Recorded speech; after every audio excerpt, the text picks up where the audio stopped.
Hey folks, Dave Temple here. As you know, my podcast is all about talking to the best thriller writers in the world. Now, while I don't put myself in that category of the best, I've certainly got my hat now in the ring. And after nearly 3 years of hosting this podcast, I think it's time to toot my own horn, if you will. So with that, I'm offering my thriller, The Poser, for sale all this month. It stars Detective Pat Norelli, a rookie cop working the overnight beat in Hollywood when one of the town's biggest stars is found dead in her Hollywood Hills home only hours after winning an Oscar. Beloved by her fans, Pat thinks someone wants this star dead and sees this as a way to forge her own path and get the promotion she craves. I'm proud of the response I've gotten from fans, and I'm confident you're going to like The Poser. So for the rest of this month, you can get the ebook for only $5 or the paperback for $14. Since I do this weekly podcast as a free service, perhaps you'd consider this as a way to help out a fellow thriller writer. There are two ways to reach the link. First, you can go to davidtemplebooks.com, scroll down to see The Poser, click, and you're on your way. Or head over to Amazon. You can find it there. Again, davidtemplebooks.com or Amazon. Thanks in advance for your support. And now, on with the show. You're inside the Thriller Zone with Philip Fracassi, episode 107. Hello, and welcome to the Thriller Zone. I'm your host, David Temple. As I mentioned earlier in the year, we're going to broaden our reach of thrillers. What does that mean? We're going to bring in the elements of horror. Sure. This gentleman is the author of the story collection Beneath a Pale Sky, which was a finalist for the Bram Stoker Award. His short stories have been published in a number of magazines, including Best Horror of the Year, Nightmare Magazine, Black Static, Dark Discoveries, and Cemetery Dance, to name a few. Our guest is the first thriller writer to help expand, as we say, our repertoire to include horror thrillers. Philip Fracassi is the author of A Child Alone with Strangers, and this book is something else. And as you'll see, we'll talk about it. It's a big read. Please welcome Philip Fracassi on the Thriller Zone. Look at the background I got going for you. Yeah, it's nice. Does it look familiar by any chance? Oh yeah, look at that. Yeah. Is it Fracassi or Fracassi? It's Fracassi. Okay. You were super close on the second variation. Look. Sometimes people throw in like random N's, like oh, so Mr. Fracassi. I'm like, where? There's no N. Where are you getting the N? Like it's not even. I get like the other stuff, but there's no N there. I've been called Francisci. I'm like, I don't. Are you looking at the letters? Are you even trying? You know. Hey, so you're down by Encinitas, huh? Hey, 1.1 miles from exactly where you're going to be on the 10th, which we're going to bring up. Oh, great. Okay, cool. I'm not the most PC writer in the world, unfortunately, for me. Can I just say thank God that you're not? Well, what's funny is, so I wrote this book called Gothic, right? And it's coming out in February, and literally the whole book is about an author who's an older author and who's not, hip to the new sensitivities of society. Yeah. And people are, and like, it's a joke running gag throughout that he's not sensitive over, PC sensitive guy. And people like continue to write nasty reviews about him not being PC sensitive guy. I'm like, no, that's the whole point, is that's his character. that he's not, and they don't get it. They don't get it. I'm getting a prop. So that's the book. That's Gothic. Yeah, it's a good looking cover, dude. It's it's like a horror cover, right? I mean, that's the idea. Right. Like this is this is much more of a mainstream story. So I wanted more of a mainstream cover. This is a horror novel, and I didn't want people misguided. God forbid, people are surprised anymore. Philip, God forbid we be misguided. I know. You have taken me down a trail I didn't even want to go, mister. I would have put trigger warnings in this book, except it would have taken too many pages. It would have been the first 30 pages would have been trigger warnings, and then so I'm hoping this is like enough. Like if you pick this up and read it and you're still offended, then you've no one to blame but yourself. This is not, hold that really close to the camera. I want to see the This is not a I hope this book isn't offensive thing. This book is good. So you know how you're scribbling people's books. So my tagline for this one is, "This book will offend you."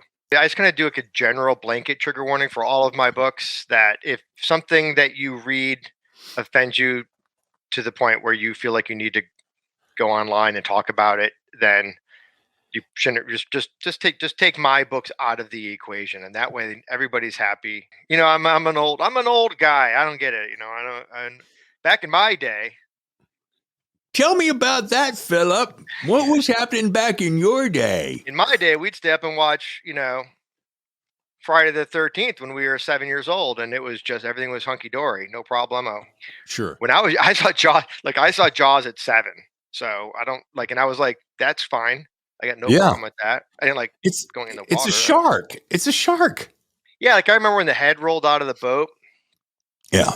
That when Richard Dreyfuss is underwater, and I was like, whoa. You know what I saw when I was young that really messed me up? Talk about trigger warnings. Is Watership Down. You ever see the cartoon, The Rabbits, based on the Richard Adams book? No, I apologize. It's not coming up to my. It's about these rabbits. It's a cartoon. So my mom took us to see this cartoon about rabbits, thinking like this is going to be like what could possibly go wrong. Right. And it's the bloodiest, most depressing, most savage. Like it's like a cartoon you could ever see. Like it's rabbits ripping each other apart, like blood splashing across the screen. I mean, it's like it's awesome. But it's that scarred me for sure. That scarred me for sure as a youngster. I think the only thing that scarred me, and my dad was a preacher, so you can imagine, I'm teeing you up right now. So when The Exorcist came on, yeah, and the family was scurried from the room and locked in our bedrooms, you will not be watching that. Yeah. I would not want to. Yeah, go ahead. Sorry. Go ahead. Yeah. Well, I was going to say, if you know anything about PKs, then you know what's the number one thing we live by. You tell me not to do it, then I've got to do it. Yeah. That was the big mistake with that movie is it became, that thing, that taboo thing when you were a kid, that taboo movie. I mean, I was raised in a pretty, religious household, and I remember like the Terminator was, from the devil. So Exorcist wasn't even like on the playing board. Like it wasn't even like that was. But I saw it when I actually saw it because it was like everybody, all the kids were running around, like like doing and pretending to vomit the pea green soup, right? I mean that was part of growing up, and I didn't know what they were talking about, but I was like, oh, that's awesome, yeah. What is it? What are you doing? And I eventually saw it at like a friend's house, of course. Yeah. And I was like, I was just like, I remember not being like, I remember not getting it. I remember being like, I don't really understand. I think I was very young. I was like 6 or whatever. So I think I was like, I don't get it. But Jaws, I got. Jaws, I definitely got. Sure. I got it. I was scared. I loved it.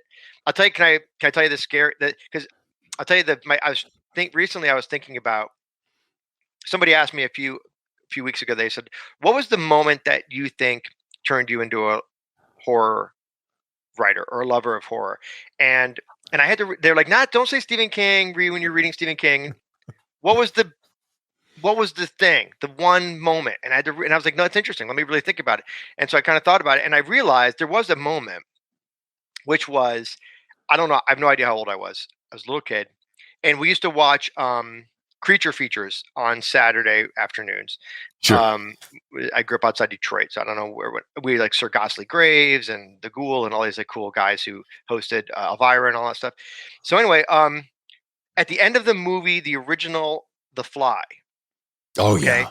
Because the whole movie, he's got the big fly head on, and he's wearing like a nice suit. Yeah. And he's kind of like, he just kind of walks up to people, and they're like, because he's got big business in his mouth is, I think maybe. I mean, that might just be in my head. But then at the end of the movie, he goes back into the machine to reverse it.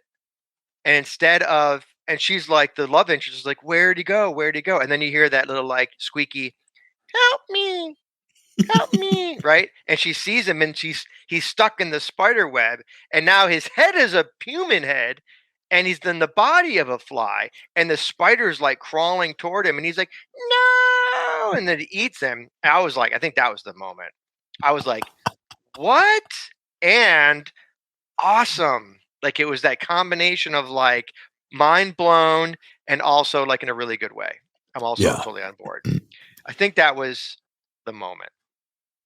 I'm going to tell you right up front, I'm going to take that little clip and I'm going to use that as a new soundbite. Help me. Help me. Yeah. And then she's like, she can't watch. She's like, oh, Charles or whatever. And yeah, roll credits, man. That's it. Yeah. Eaten by a giant spider in fly body form. I used to wish they had one of those fly heads I could wear as like a Halloween costume, but I've never seen one, or at least not a good one. That is a great point. And how in the world can that not have happened unless Jeff Goldblum has the market share on that? I don't know. He might have a patent. I don't know. And then I saw, of course, Cronenberg's The Fly, and it was a whole different level of horror. That was a masterpiece. It is a masterpiece, but I watched I watched it recently. It's amazing. Cronenberg has an imagination like nobody else on the planet. Yeah, I haven't seen his new movie Crimes of the Future, but I've heard it's great, and I want to see it. And his son, I'm assuming it's his son, made a movie recently that I can't remember the name of, but it came out last year, and it was pretty disturbing. It was really good. I can't remember. I can remember neither the son's name nor the name of the film, but it's something Cronenberg. I can tell you that. That's always good when you go, man, it was disturbing. I don't remember the name of it. Yeah, I don't remember who was in it. Yeah, I hope everyone watches it. I mean, it was good. It was intense. I can't remember. What's the one that he did where there were twin brothers? Oh, with Jeffrey Irons. Yes, yeah. Jeremy Irons. Jeremy Irons. Yeah, I saw that too, and I saw it in the theater. I don't remember the name of the body. I was gonna say Body Double, but that's a different. That's a Brian De Palma movie. Yeah, it's De Palma. Yeah, which is an excellent film, also. Yes. Except I knew it was the Indian. Oh, sorry. I knew the Indian was. Double Body Double, but something. I don't know, but that was a pretty creepy movie. That was super creepy. I remember as a kid seeing that as a teenager, probably at that point, and I don't remember being scared. I remember thinking like, "This is really, really weird." I think that's you appreciate Cronenberg more as you get older. I think. Well, yeah, you get to the point where you go, you realize, okay, now he's traveling in an atmosphere that I'm not sure that many people do or should. Remember Scanners? Yeah, was that Cronenberg? Oh. Yeah. Was that David Cronenberg? I remember that's where the heads explode, right? Yeah. One of my favorite. When that head exploded, I was like, oh, I am so all in now. Yeah, and the whole they do the whole and then I've got explodes. It. Yeah. Dead Ringers. Dead Ringers, yeah. Which is a weird name. Yeah, and I remember there was they did surgery on each other. That was a weird movie. Yeah. All right. Hey, ladies and gentlemen, by the way, I need to probably say for the record, welcome to Philip. I want to make sure Fracassi. Correct. To the Thriller Zone. And this right here, by the way, I canceled my gym membership so that I could basically do bench presses with this. It's thick. It's a brick. Yeah, it's a big book. It's friggin' delicious. We're going to talk about it. By the way, you want to know who turned me on to this? Yeah. The guy who wrote your blurb on the cover, J. Todd Scott. Oh, that's right. Yeah. Todd. Yeah. We were talking on the show and I said, Todd, what are you reading in your downtime?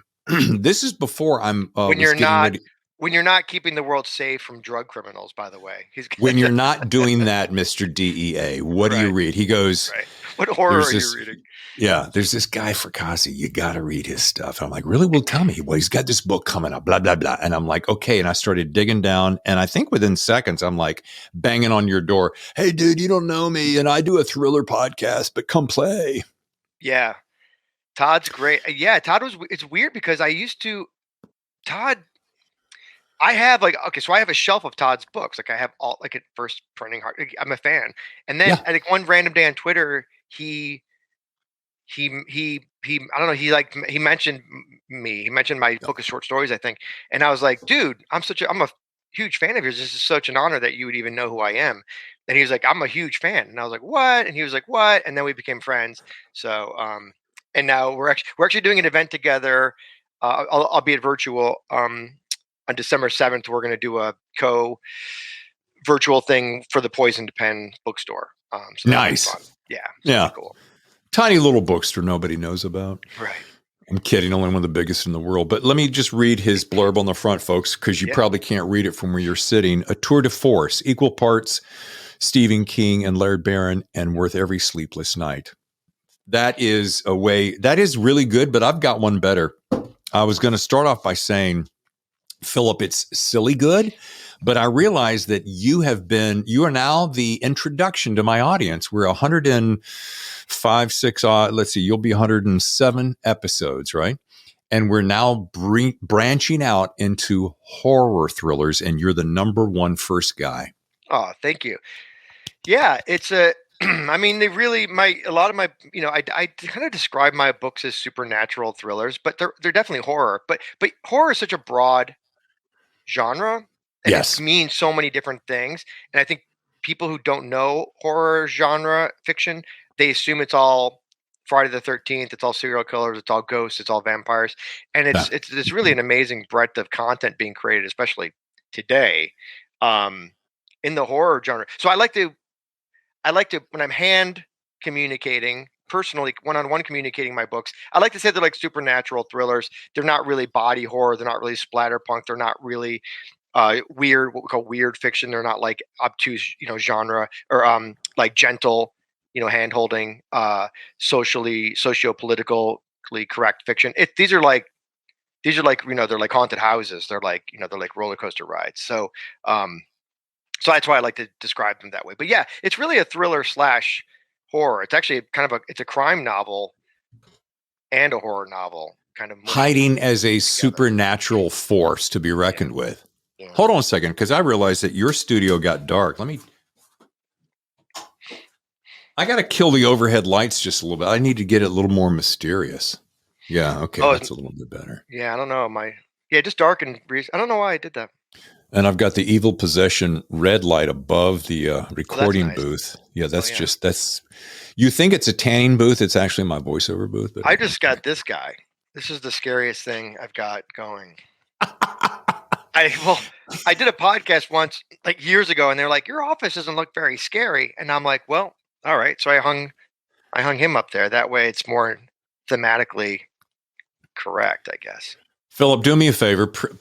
Play along with me. Give me a voice for that skull right there. Just make his mouth move. Yeah, just give me a voice. So this guy came from Guatemala.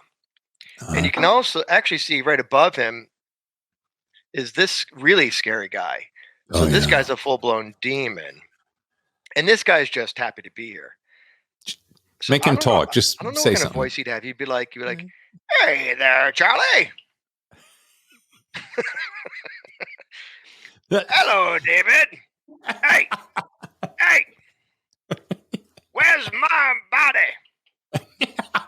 There you go. Very good. I'm basically a part-time ventriloquist in addition to being a writer. And well, it was amazing because I didn't even see your mouth move. That was the secret. That's the thing. Yeah. Oh, that's how you know you're doing it right. You just see that little tickle, right? A little bump in the throat. Right. That's how you know. It's like, you don't even know I'm talking right now. Hey there, buddy. You don't even know it's me. Like, how does that happen? Magic. He's like, hey there, buddy. Voice. Yeah. I'm a professional voice thrower. Oh, God. Frankly. All right. Well, I also found this out that you're a screenplay writer too. And I love that. Yeah. Yeah. So however, oh, please. Yeah. There's in your accolades, I'm going to let you tee it up, but you wrote a screenplay for a movie and I went to dig it out and I'm like, that's not horror at all. I beg to differ, David. Are you saying that Santa Paws 2, The Santa Pups, is not the most terrifying film you've ever seen? Is that? I haven't seen it yet, but I'm going to look. Oh, well, then see, you don't know. It's super scary, man. Okay. I snuck in some horror. That's what's called paying the bills. In writer speak, that's called paying the bills. I actually wrote, God bless him, 7 talking dog movies for Disney, and That was the only one I actually got a credit on because Uh-huh. they're all work for hire, meaning you don't get a credit and we don't pay you very much. And but that one they gave me credit on because they ended up using so much of my script, and I created characters and they used the characters, and I wrote a song. I wrote 3 songs actually. Um, when I turned in that script, I went into a studio and I wrote and recorded 3 songs for the movie, and they actually ended up using one of them in the film. So I think, based on the fact that I created these so many, I created a lot of characters for that movie. I named all the dogs. I wrote a song. I think they were like, okay, we'll give you a credit on this one. Yeah. And my immediate question was, is there a check attached to that credit? And they said no. No. But anyway, but yeah, it was good. It was good to do that. And I wrote a couple. I wrote a horror ghost mystery for Lifetime Television called Girl Missing. That looked pretty moderately scary too. It's the scariest movie you can make for $500,000 in St. Paul, Minnesota. In the middle of winter. 1995 was it, or No, 2015. 2015, sorry. Yeah.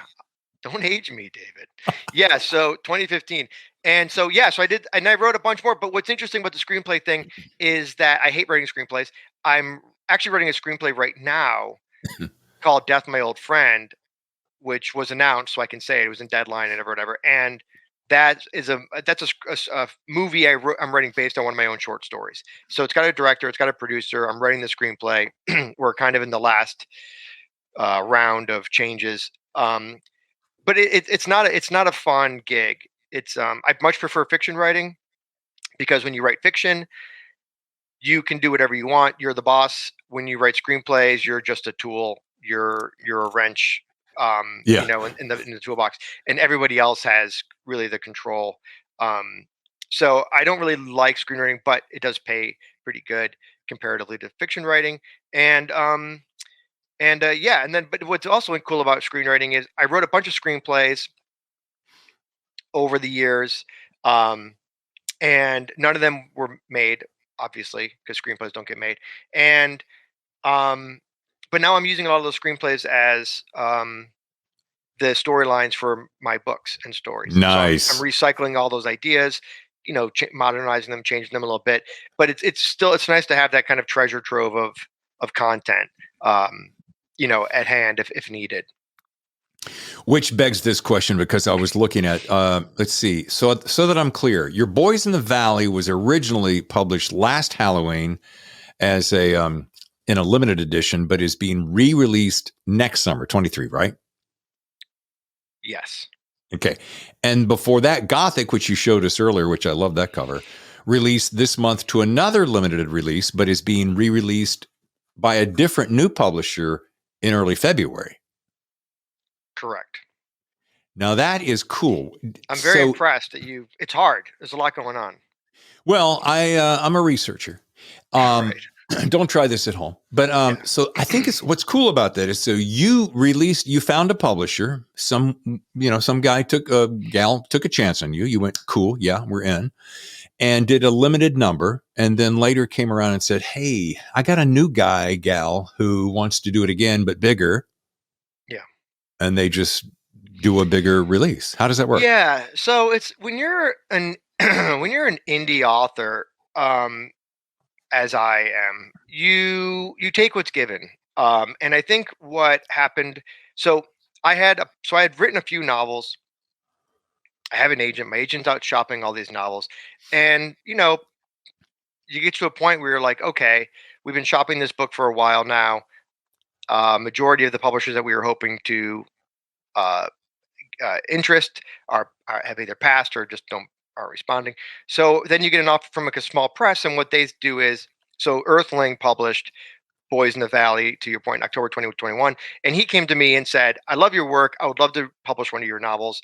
And I said, and so I gave him one of the novels, and that was Boys in the Valley. And what was interesting was, he published the book. It was only 500 copies were made. But he did like all the reviews. So Publishers Weekly and Library Journal reviewed it, and Booklist reviewed it, and it started getting really good word of mouth, even though it was only 500 copies, and the reviews were really strong. And then, and it sold out in a day. And then, in February of this year, a reviewer named Sadie Hartman, who's known as Mother Horror in the horror world, she wrote a review of Boys in the Valley, put it on her Twitter account. The next day, Stephen King retweeted her review of my book and said, "I'm going to buy it," was his tweet, with a picture of my book. Wow. Which is cool. Were there any copies of my book to purchase? Oh, shit. Which there were not. Oh. So I had thousands of people. Literally, Stephen King's got 6 million followers, or I don't know what he's got now, but pre-Musk, and it exploded. And people were emailing and asking for the copies of the book and getting angry with me because I didn't have copies of the book to sell them. And we sent a copy of the book to Stephen King, and he's reading the book now, and we're hoping he's going to blurb the book.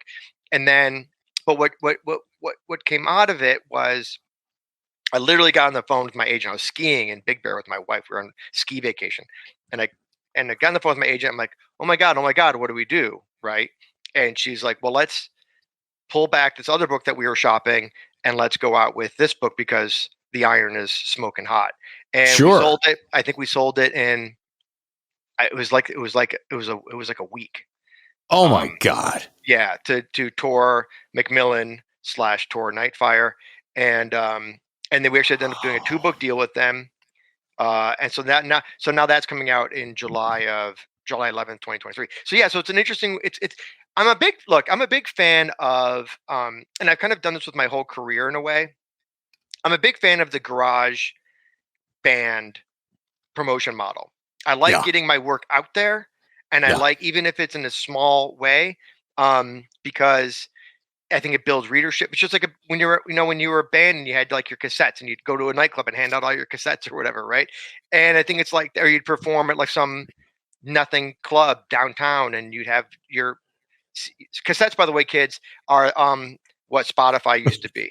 So those who don't know, and so I kind of think of it, my writing career is that way, which is, I'm like a Mother was my first chapbook, and that got me a little bit of traction, and then I put Alter out, and that got me a lot of traction, and that got me a story collection offer, and then I put the story collection out, and that did really well, and then and it snowballed, and now I got an agent, and now I have so now now I'm with Big Five Publishers, and things are looking, and I'm writing full time, which I wasn't a year and a half ago. So I think for me, it's all about getting the work out there, and you never know what's going to happen, but you can't. But if you don't put your work out there, nobody's going to read it for sure. I can guarantee you, right? So things like Stephen King tweeting are an extreme example, but it happens.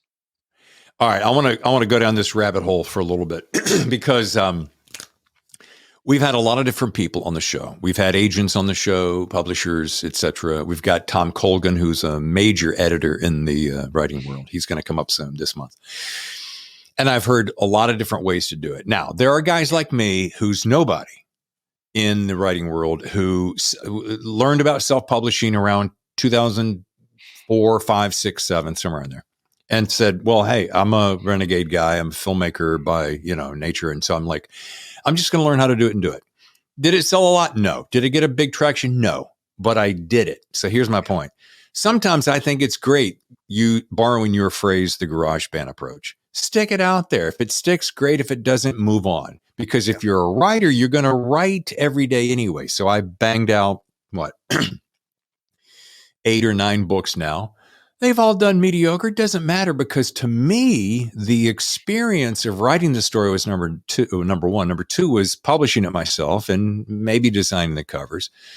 But you never know where somebody's going to see it and pick it up. Now, I know there's a lot of people who will say, and actually Gina Panettiere, I believe it was, said recently, she said, oh, if you're a self-publisher and you're putting books out and they're not doing super great, and you come out with this thing that you really want to go after agents with, and they look at you, look at your book sales, and they're not remarkable, she says, you got to be ready pretty much to have a pen name right there because nobody's going to touch you.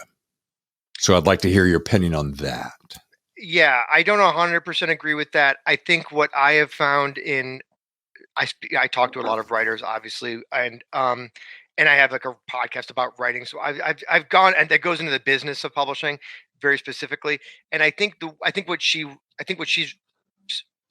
saying is if you sell a book to a big five publisher, and that book tanks, then you now have a track record with big five publishers. I don't think big five publishers are going to look at your self-published books and say, oh, that book that he put out or she put out by themselves with no marketing or promotion or a publisher behind it only sold 900 copies. So therefore, this book that we just bought is only going to sell 900 copies. I don't think that's the way. I think they're smarter than that. They realize it's apples and oranges. But were you to come out, like if Boys in the Valley comes out, so so for example, I've got this book that's out right now, right? Child Alone with Strangers, with Skyhorse, who's a mid-list size publisher, but not a big five publisher, but not a small indie publisher. And then I've got Gothic coming out with Cemetery Dance. Again, somewhat big, but not a big five press. They're what's known as an indie press. I mean, even Skyhorse is known as an indie press. So those books are kind of going to be whatever they are. But Boys in the Valley is coming out from Macmillan here in the United States, and it's coming out from Orbit, which is part of Hachette in the UK and the UK Commonwealth countries on July 11th, 2023. And if Boys in the Valley tanks, I'm in trouble because that is okay. Now we've given you the platform, we've given you the marketing, we've given you the promotion, we've given you the worldwide distribution.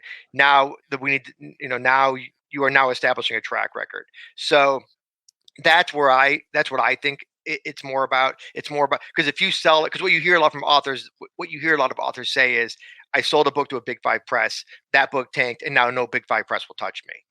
Right. That is true. But again, I think the climate, I don't think you can look at anything traditionally and say that's how it is now in any industry. I mean, it's just things are changing so fast with technology and with the way content is getting disseminated and getting into people's homes and getting into readers' hands, as it were. Everything's different now, and I don't really know what the model is, but I do know that if a publisher believes in a book, they're going to buy that book regardless. Yeah, and I think it's just a matter of, well, what are we going to pay you for the book, and what are we going to put behind the book from a marketing and promotion perspective? So I think all those things are affected, but I don't think it's quite like, I don't think there's anything scary about putting a book out, or I should say, I don't think you need to worry about track record when you're self-publishing a book, or even if you're publishing with an independent press. I don't think you need to worry about, like, okay, now this is my track record. I don't think that's true. I think what it is when, the other thing is, once you get into that circle of big five publishers, you need to start really thinking about, what your sales look like and stuff like that. But a lot of that stuff is out of your control to a degree. But, I feel like I've learned a lot about promoting all these, doing all these indie books. And so now that I'll have all this other stuff behind me, marketing and promotion wise, from the publisher, and I can continue to do what I already do, like build up my social media, all that kind of stuff, I feel like I'm in a good position to hopefully give the book a nice push off.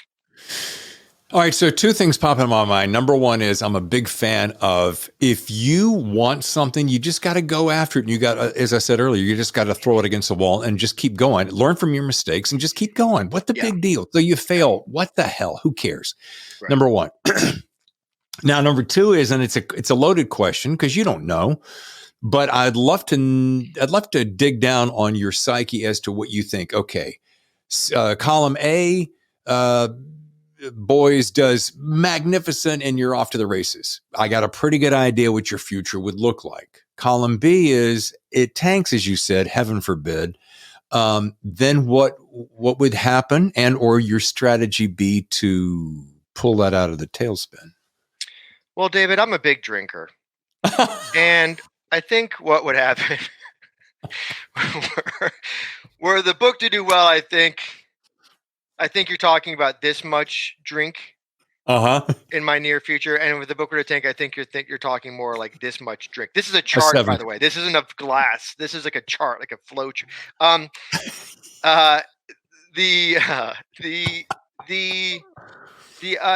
in a weird position because I have a 2-book deal.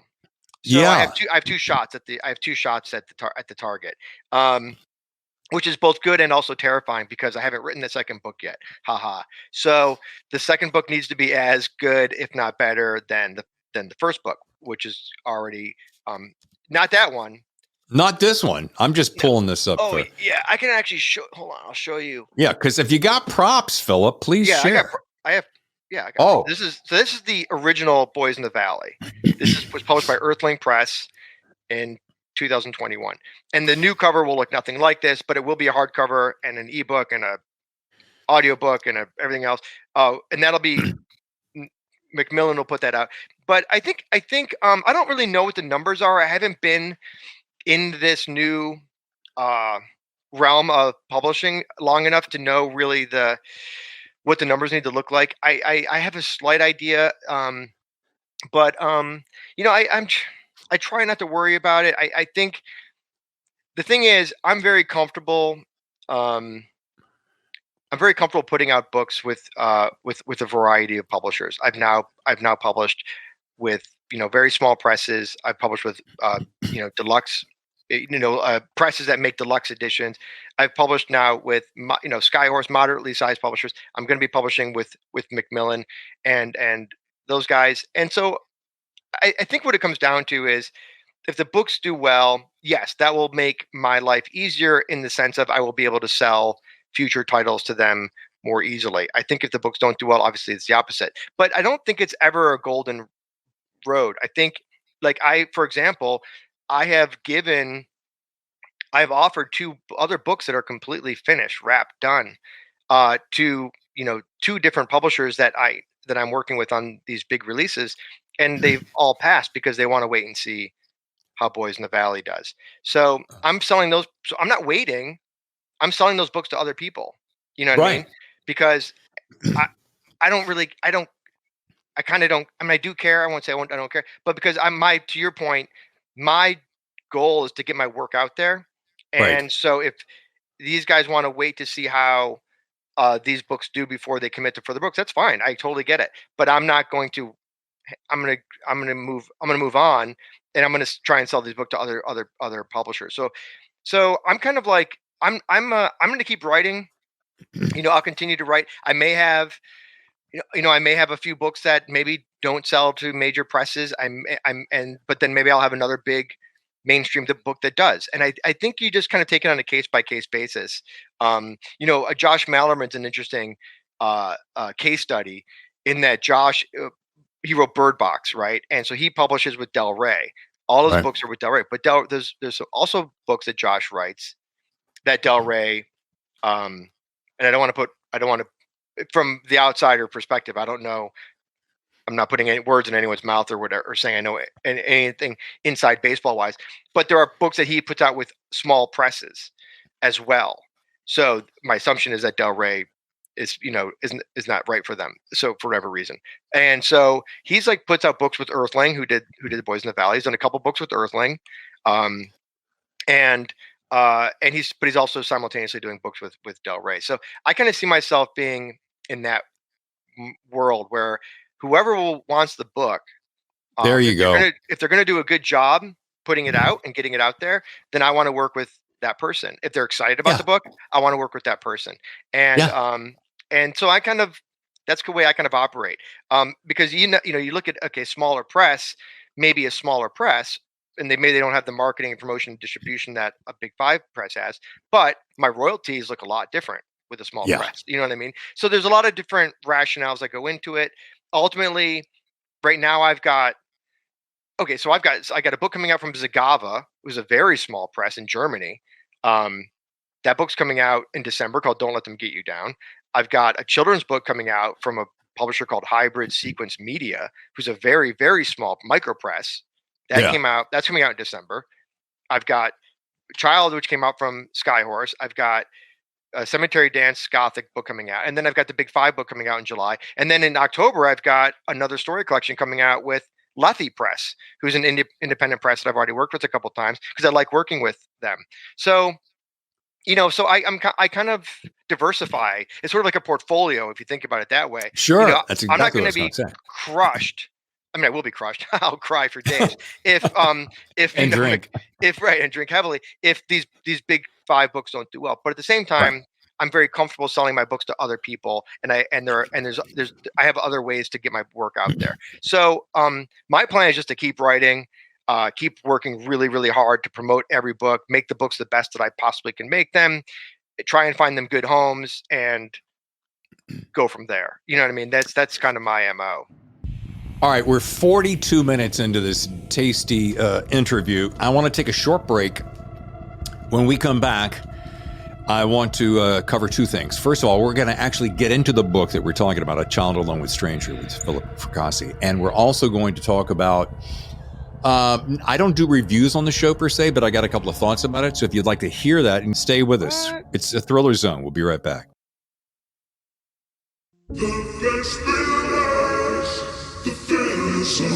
And now back to the show. David Temple here with Philip Fracassi, and we're talking about the book A Child Alone with Strangers. And as I said before the break, and I actually referred to this earlier in the show, and I said, and I hadn't said it yet, that if you want to use this phrase on a future blurb, David Temple from the Thriller Zone, you can say, and hear what it is. Philip, in my opinion, is the master of the slow burn. Nice, right? Yeah. Here's why I say that. I'll probably just say the master, and then master. Okay, master. well, there you go, the master. When you pick up the book and you read the prologue, you think you're in for one ride, and you are, and it is terrifying. Then you flip and you get into chapter 1, and it feels like a different world, but it peels away very quickly, and you realize, better buckle up because this is going to be a hell of a ride. And it is for 575 pages, as you can see. But boy, is it worth the investment of time. There you have it. Thank you. Yeah, man, I'm delighted. I mean, it's interesting. You mentioned the prologue and the first chapter are, to your point, dramatically different stories, right? And I did that on purpose because I wanted people to know, look, this is a horror novel, and I'm going to let you know that right off the top, so there's no confusion. And I also liked it as a tease, because when you start with Henry's story in chapter 1, and you're like, well, wait a minute, this just happened in the prologue. How in the world is this kid ever going to be entangled with this terrifying creature? Is sort of like the hope of that is that you're going to stay with me for the first few hundred pages while I get that all set up for you, and then that's why that 100 pages are kind of like the downhill roller coaster drop. Yeah. And it's that juxtaposition of two antithetical worlds that make that so intriguing. You'd think, oh, well, it'll start this way, but the second one is really close. But the fact that you start this way and then you go this way, and because it's a kid who was hurt, we'll just say only that, and I'm all in. And I'm like, oh my God. Oh, and then you're down this road and you're not even thinking about it. And you're just going along. And then things get freaky and you're like, oh, okay. Got it. Okay. Yeah. And I think, there's a couple neat things. I think there's a couple interesting things about writing a book that size and keeping things fresh for the reader. For example, for one is you got the character, you have to be invested in the characters. That's the big number one. People have to love Henry, and I love Henry. And it's hard not to. Once you connect with Henry, I got you, because now you want to know what happens to this kid, and so writing him was such a gift that was given to me by the muses above, but all the other thing that I think that especially for folks who watch your your show would find interesting is I introduce, I think it's around 200 pages, maybe around 250. I'm not exactly sure, where I introduced the FBI agent. It might even be early. It was Sally, right? And I love that guy too. I love Sally, and he's a really interesting cat, right? He's pretty eccentric. So I'd like to think that I'm creating a lot of interesting people for you to invest your time in and invest your emotions in. And whether it be Uncle Dave and Aunt Mary, or Sally, the FBI agent, or Henry, or these criminals, or mother and baby, whatever. I think there's a lot. It's a pretty big cast, and I was actually really fortunate because I was able to connect with a CIA agent who was willing to read uh, sections of the book to answer a million questions that I had. And I thank him in the back of the book. And all that stuff that's in there about the hostage rescue team and the way things were and the way things operated in the 90s when a child would be taken like that. That's all, pretty accurate. Yeah. I did obviously take some liberties, but for the most part, it's the way things would have gone down. And even I was like, this doesn't seem very real. This doesn't seem very realistic, but it's true.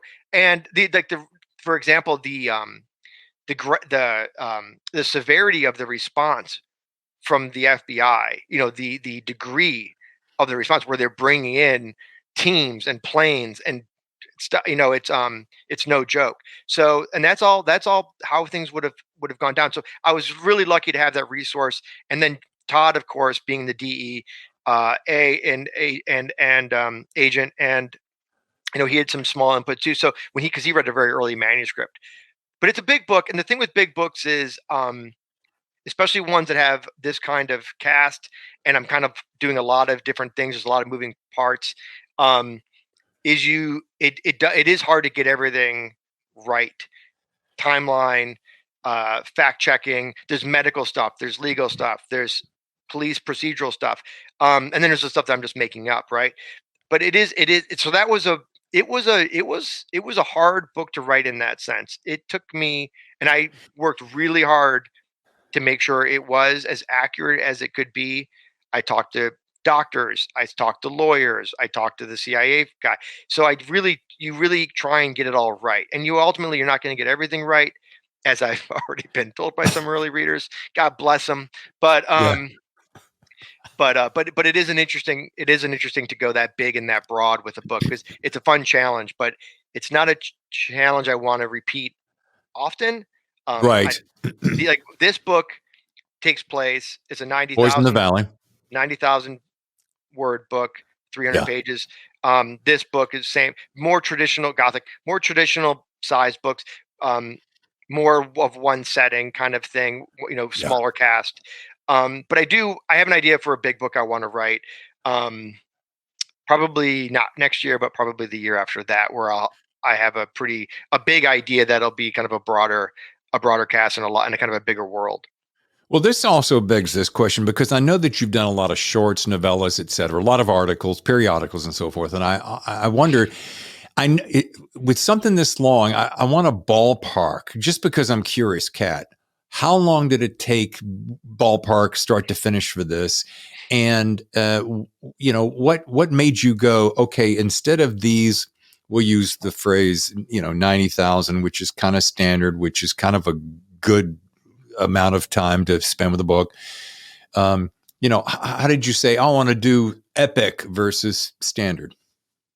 How long did it take, and what made you do that? Yeah, so it was definitely a conscious decision. So I had written, so come back with me, David, to 2017. Let's go back in time. And yeah.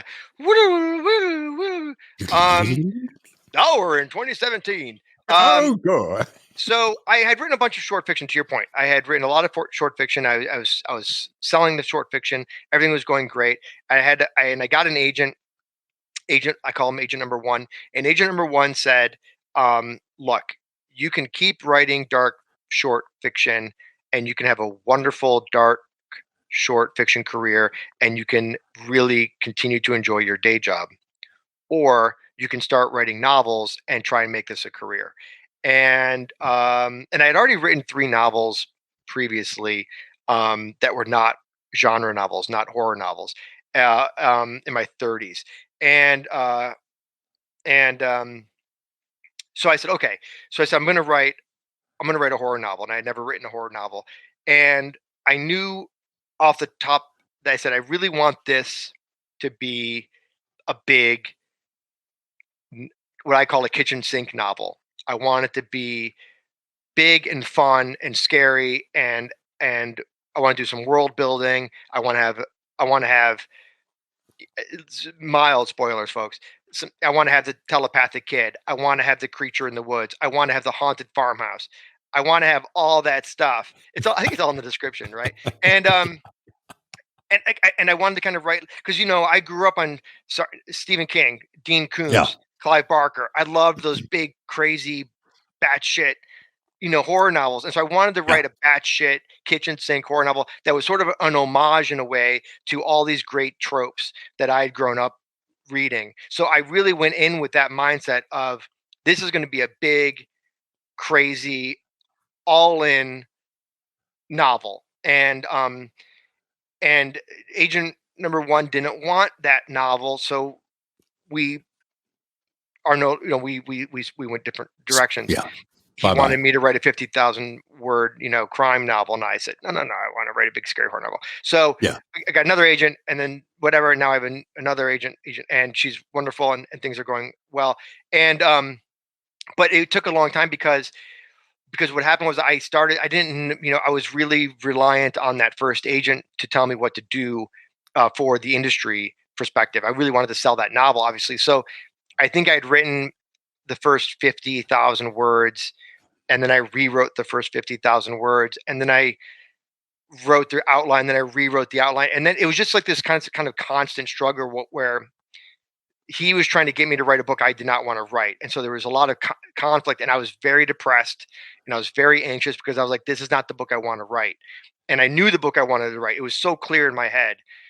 And so that was like a year, is my point, of that back and forth. That was about a year of time. And then once I was freed of him, I was like, okay, I'm going to write. Now I can go back and write the novel I want to write. So I literally went back to word 1 and did a whole rewrite, and just kept going and going. So that took me about another year, call it. So I wrote the novel's 175,000 words, give or take.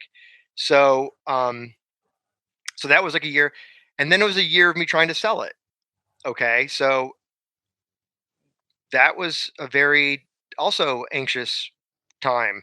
And meanwhile, I'm writing on other novels, and I'm writing short fiction and stuff like that. But ultimately ended up going to Skyhorse. And then once we sold to Skyhorse, kids, then there was a whole nother year of editing, waiting for Skyhorse to, get their act together. Sorry, Skyhorse. And so that was like a long process. So all in, to answer your question, about 3 years of work to get this book. Whereas comparatively, this book I wrote in 4 weeks. Boys in the Valley. Yeah. Which is, so it really, in this book. You wrote that in 4 weeks, 90,000 in 4 weeks. I wrote the first draft in 4 weeks. Yeah. Got it. Yeah. And I probably spent another, not really that much. I spent maybe another couple months editing it. Not that much. So this probably all in no more than 3 months.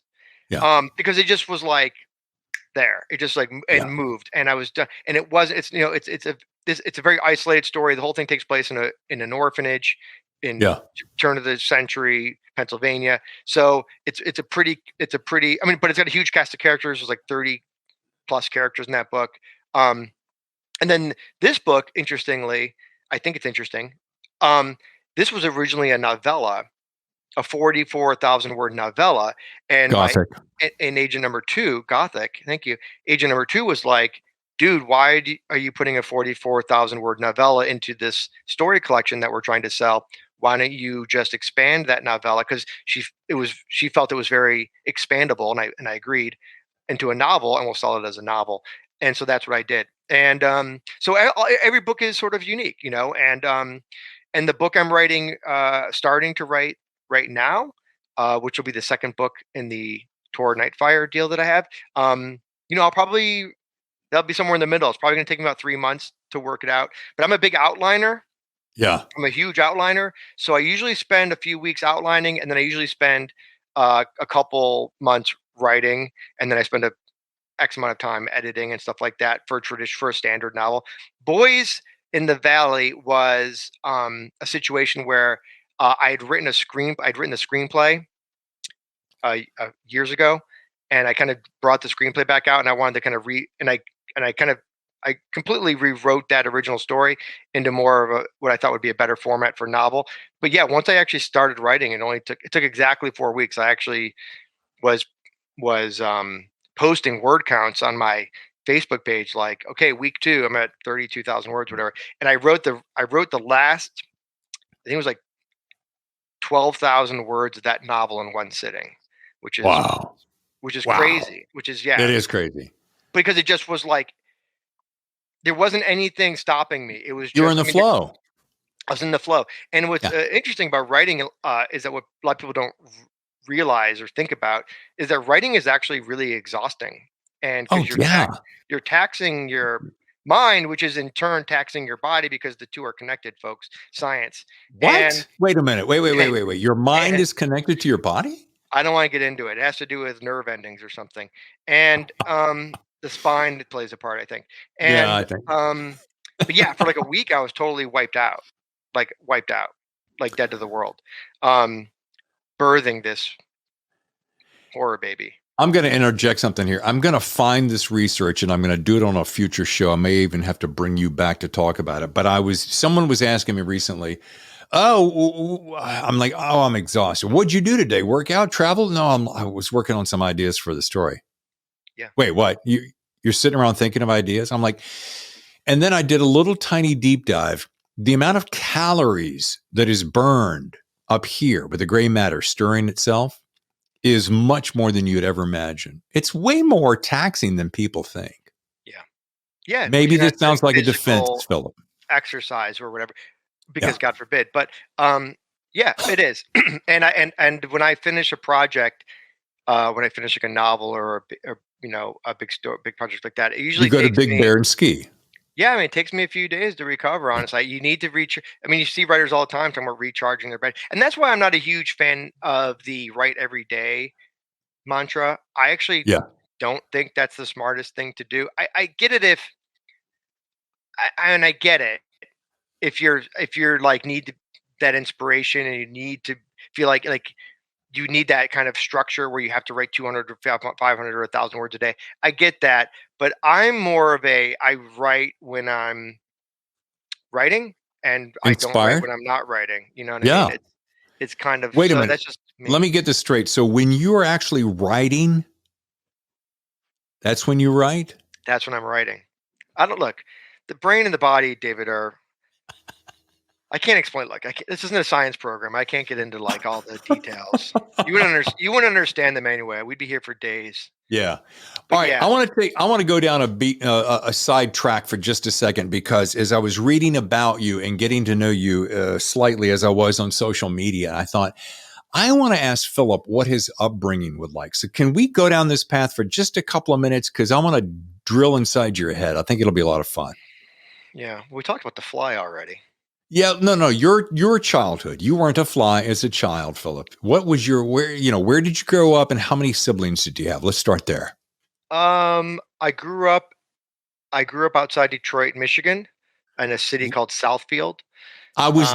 Dude, you're not going to believe this. I was getting ready to say, was it Southfield by any chance? And the reason I say that is that's where I lived when I was doing a radio show that was based in Dearborn, outside of Detroit. What? Did we go to I lived in Southfield, right outside of 12 Mile Mall or something like that. Sure, Tel 12, the Tel 12 Mall. Tel 12, and I dated a girl over. Mile. Oh, baby, a lot of partying going on there. Anyway, sorry. So yeah, that's where I would go when I wasn't supposed to be in school. I'd be at the Tel 12 Mall playing video games. So yeah, so I grew up in Southfield. I left Southfield when I was 19, and I moved to Chicago. Oh. I moved there with a band.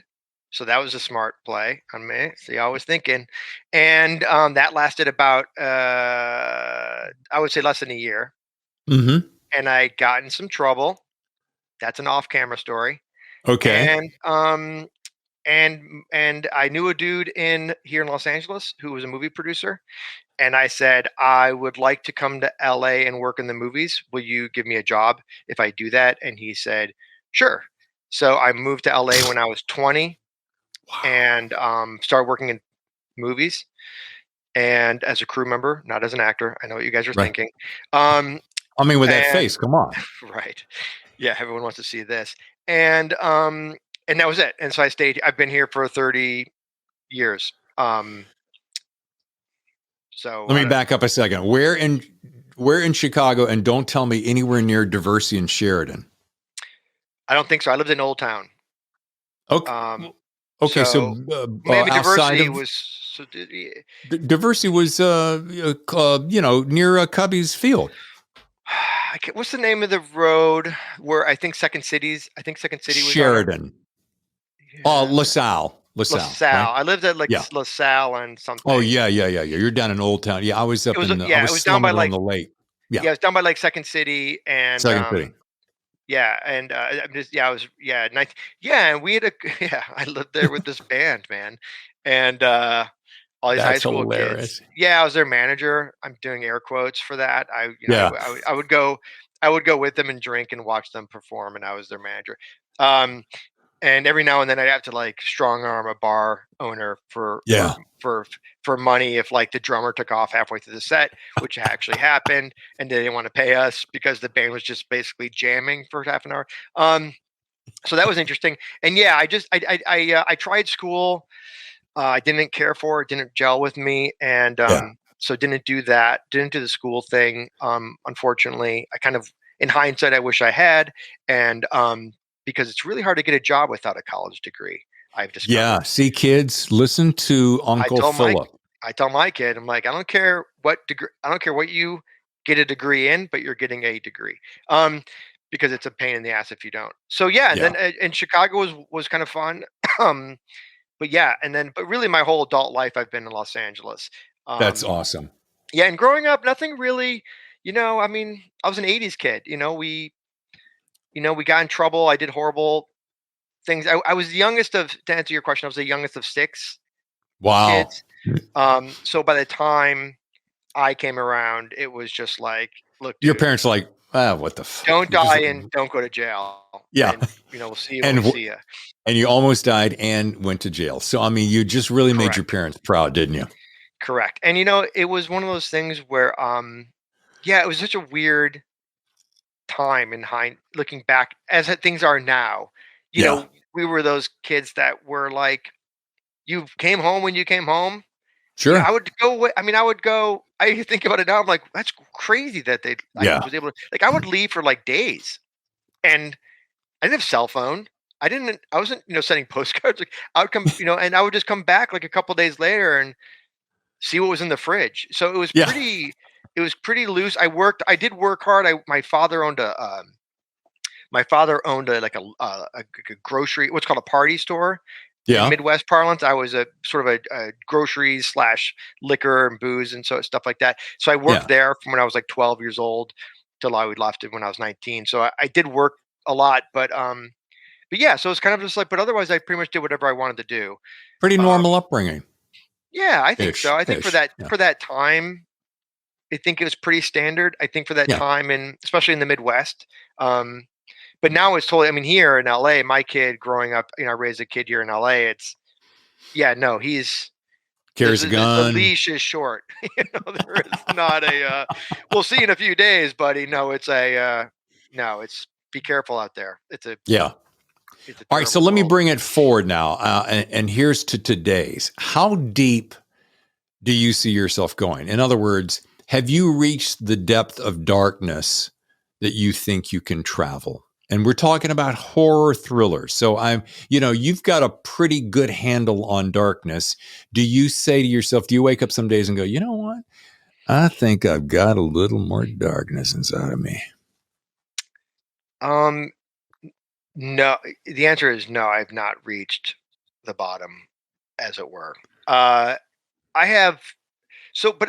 the thing with me is I write what I want to write. So I wrote a children's book. I wrote a book of poetry. I have two books that are being shopped right now. One is a science fiction novel. One is a straight thriller with some supernatural elements, but neither one of them are horror. But then I have horror novels coming out. Boys in the Valley is horror. Gothic is horror. So I kind of write what I want to write, which kind of goes back to our publisher conversation a little bit. Because there are some publishers who won't publish, like Nightfire, who's been wonderful, and I hope to work with them a lot. They only publish horror, so my science fiction novel is not necessarily a good fit for them. But as far as horror is concerned, no, there are some ideas that I have for future stories and future novels that are very, very, very dark. And I love exploring. There's two things about horror that I like, amongst a million other things. But the one thing is, I love that horror allows you to do anything you want. Science fiction, there's parameters. Fantasy, there are parameters. Non-genre crime, fiction, thriller, yeah, whatever. There's always a little bit of a box, right? Horror romance, is kind of like anything goes. free for all, yeah. Yeah, it's a free for all, and I really love the freedom of that. And I love kind of being able to take a story wherever I want to take it, and I really love that. And the other thing I like about horror is I like that you can write characters the way people really are. I like writing dark characters, not because they're unusually dark, but because they're real. And I used to get criticism for that early on in my work, which is like, I didn't really like this main character. They were mean. And it's like, yeah, they were mean, because that's how some people are, very mean. Yeah. Not everybody is nice, you guys. I hate to burst the bubble. And even nice people have dark sides. And even dark, people have bright sides. And I think so, like in Child Alone with Strangers, for example, the criminals are pretty nuanced. You as you read the book, there's some history to them that's not necessarily, that gives them a little bit of depth, that makes they're not two-dimensional bad guys.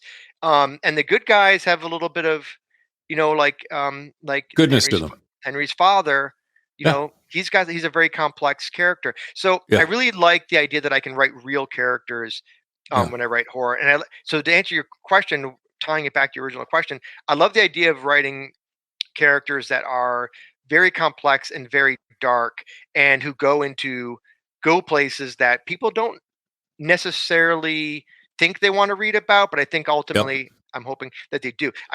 This book I wrote called Don't Let Them Get You Down, which is not a horror novel. It's not a genre novel.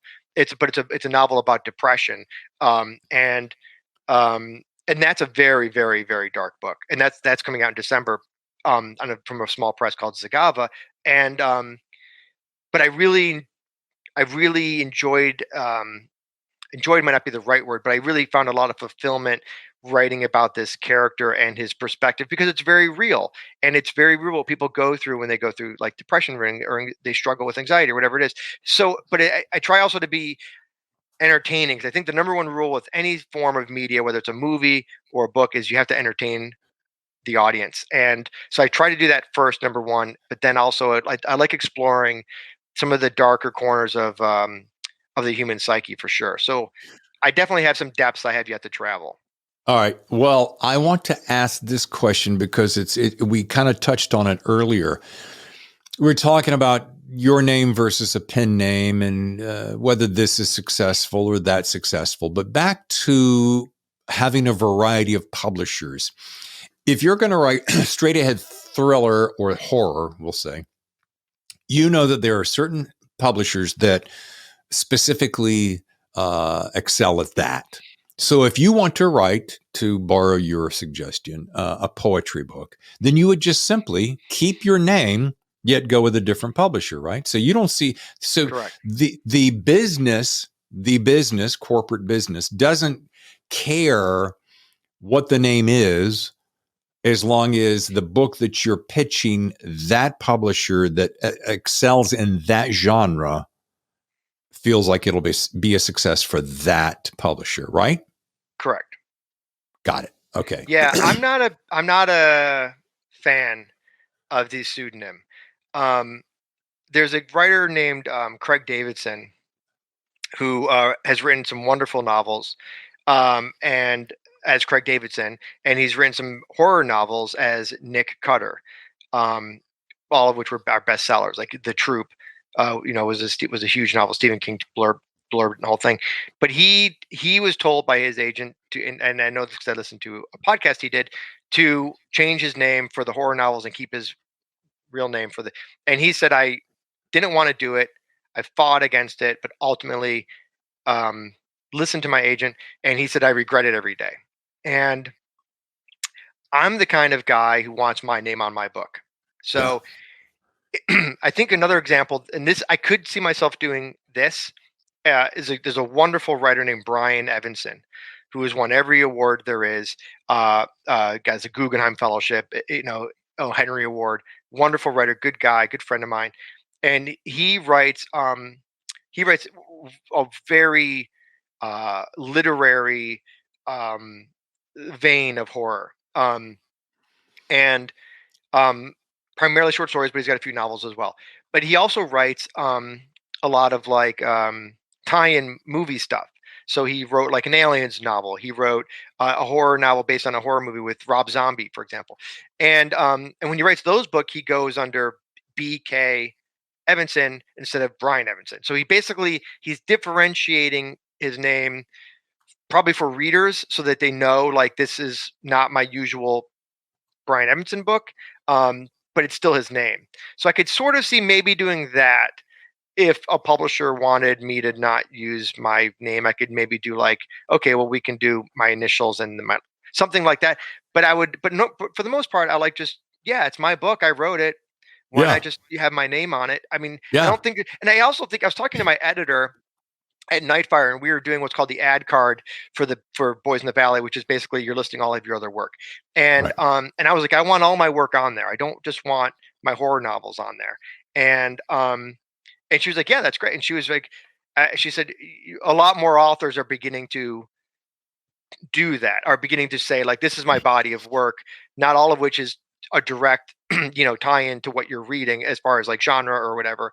And I think it's just I think it's loosening up a little bit. I think I know a guy named John Mantooth, who's a wonderful thriller writer. He wrote a book, a couple thrillers under the pseudonym Hank Early for Crooked Lane, and because the publisher, because his story collection, to kind of circle back to our very early conversation, didn't perform well, and so they wanted him to use a pseudonym.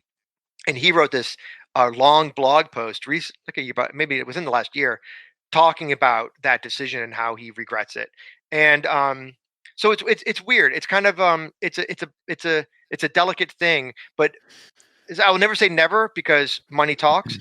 But if and I got bills to pay, but I think for the most part, from a psychological standpoint, and from a personal standpoint, I would always want my name to be on one of my books. But to your point, whether that's with publisher A, B, or C. Yeah. And okay, well that answers some questions for me, and I appreciate it. All right, now as we start to wrap up, we're going to do a little thing at the end, which is just good fun, and you're going to be perfect for this. It's called rapid fire questions. If you listen to the show, I love rapid fire questions. Thank you. It's my favorite part of every episode. All right, then because you're such a fan, that my closing question is always the same for all authors, and you're going to give a splendid answer to this. If you were to offer an upcoming writer the best piece of writing advice, what would it be and why? Or just what would it be? Let's do that. Don't do it. No, I'm kidding. I'm kidding, you guys. I'm joking. My writing advice would be to be my writing advice would be to be yourself, and to write in your voice, to write what you want to write using your own writing voice. Because I think what readers want more than, look, there's no such thing as an original story. We all know that. But Right. I think what draws people to what draws certain readers to certain writers is they connect with that writer's voice. And if you use your voice, your unique way of telling a story, you will find readers who connect with you. I think if you try and mimic other voices, or try and chase trends, or try and write something that you're not comfortable with writing, I think you're going to find yourself failing more often than not. I would say just, believe in yourself, believe in your voice, write from your heart, and you will find an audience. And it may take a long time to build that audience, but if you keep at it and you keep working, eventually, I think you can build an audience, and you will find people who connect with you. Nicely done. Very good. All right. Well, then, since you listen to the show, you know what that sounder means. It means it's time for a drink. It's Scotch time here at the Thriller Zone. Ladies and gentlemen, you don't think this is ice water, do you? Well, right. That's nothing but pure vodka. I know that. See, thank you. This cup is full of scotch. Scotch. All right. Well, writing, which one do you like to do? Write in private silence or public chaos? Silence, private. Got it. Do you stream soundtracks or tunes while writing? Okay, so that's going to negate the first one because you just like flat out silence. Okay. No. No, I like no. I meant by silence. I meant I don't like people talking to me. Got it. You like to be in a soundtracks and or music that does not have lyrics. Words. I can't have words. Yeah. Got it. I love it. All right. Now, still in the music idea, especially since you were with a band, and I said with air quotes, a band. Do you, if you're road tripping, say to a writing getaway, what's on the music player of choice? What would you be listening to? Yeah. What would you? Yeah. You're gonna head out to a lake. You're gonna go up to Big Bear. I just got back from a writing retreat, so I'm gonna say I was listening to a lot of rock and roll. Okay. Anybody specific? Genre, year? I listened to a lot of like Green Day and Weezer and stuff like that. Like nice. Yeah. Okay. Yeah, I'm like pop rock, alternative rock. Yacht rock, you said? Yacht rock. Are you familiar with yacht rock? No, is that rock you listen to while you're on your yacht? Yeah. No, what's yacht rock? If you listen to XM Sirius Satellite, Yacht Rock Radio, they have they just play all the Kenny Loggins and Tears for Fears, Yacht Rock Radio, all the yuppies. Like electric, no, I'm more like Electric Light Orchestra. Green. I'm like classic rock, I guess. There you go, classic. Okay. From Detroit. All right. Now, I know you're not an actor publicly anyway, but if Children Alone were picked up as a film, say by Jason Blum of Blumhouse Productions, one of my favorite producers of all, what role would you like to play inside this delicious book? And Me? I know, yes, come on, step up, be real with me, Philip. By the way, I'll tell you, I have a Jason Blum story that I can tell you sometime. He almost fired me. If you answer this question, you can tell me immediately thereafter. The answer to your question is I would like to be the gas station attendant who no, I take that back. In the story, there's a bum who is a key player in the story. He's the one who he makes it. He has an important plot point, and he's a bum at a gas station. So I would want to be the gas station bum. Okay. Now everyone's got to read this book in order to find out what Philip would play. All right. Yeah. And finally, this is number 5. After you wrap at Artifacts Bookstore, there on Coast Highway, coming up on December 10th at 3:00 in the afternoon, Eastern or Pacific time, you're invited to join Tammy and I for dinner and a podcast at our house. Now, here's the little thing I want to throw at you. All you have to do is invite 1 or 2 people to round out the group around the dinner table who would they be and why? You can anybody in the world. It could be living or past. Just I want to find out who you'd like to sit down and talk to for a couple hours, just like we've been doing here today and enjoying every second of it. Man, this is such a lame answer, but I would love to have some one-on-one time with Stephen King. I would love to pick his brain on writing. I would love to learn some of his tricks. I have so many questions for him as to his writing and how he does the things that he does. And so I would like Steve to be there, Uncle Steve. Why is that lame? That's not lame at all, Philip. That's not lame. Like sort of lame. No. And then you mean because everyone else says that? Is that why? Because it seems like an obvious. Like I want to say something more like non-obvious, but that would be. You want to say something like Mark Twain or something? Oh no, I don't want to hang out with Mark Twain. Okay, I don't think. Maybe I would. Maybe he's funny. I don't know. Oh. Yeah, I guess it'd be fun if Uncle Steve was there.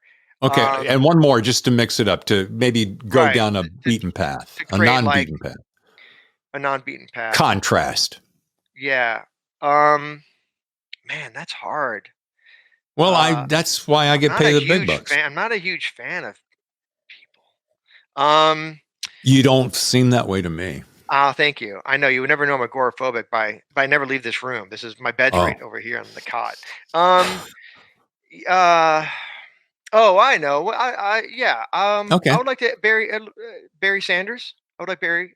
Okay. Barry Sanders was the greatest running back of all time for the Detroit Lions from 1989 to 1999. For those who may not know, and should be the all-time rushing leader, except that Emmitt Smith ran for 17 seasons or something like that, and Barry only ran for 9. Oh. But look what they accomplished. All right, ladies and gentlemen, once again, this is a book you're going to want to add to your library, A Child Alone with Strangers. Philip Fracassi has been our guest, and I do want to say, if you'd like to learn more, go to pfracassi.com, or you can follow him at Philip Fracassi at Twitter. And you're digging on, you have good times on the social media there, don't you, son? Yeah, I'm on board with social media. It's a great way to connect with readers, and I enjoy connecting with readers. I really do. I love hearing from readers. It's such a pleasure for me. It's such an honor for me that people read my books and buy my books. It's like I'm constantly blown away by that fact. So so I like being on social media because I like readers reaching out to me, and I like interacting with them. And there's like a Fracassi fan group on Facebook that's been a lot of fun to be part of, that these guys created, and there's like 400 people in there, and I give them exclusives and insider information and stuff like that. So it's fun. I like chatting with folks about writing and about books and stuff like that. So I'm a fan. I want to ask you this. Do you know anything about Artifacts Bookstore? So we're going to put this plug in here one more time, down on Coast Highway. Have you ever been there before? No, I have not ever been there before. But Greg posted about my books just one day randomly, and I reached out to him and asked him if he wanted some book plates, and we got talking, and I said, dude, I should just come there. I'm in LA. I should just come down and do a signing. So that's what we're going to do. So I'm excited to be there. I know that it's new and used. It is new and used, and it's probably the tiniest bookstore I think I've ever been in. Yeah. Which is really kind of cool because it's intimate. I mean, it's not like, it's not a big box store. It's not like Warwick's, which is one of my sponsors, which is a big, beautiful, delightful, gorgeous bookstore there in La Jolla, California. Oh, really? Okay.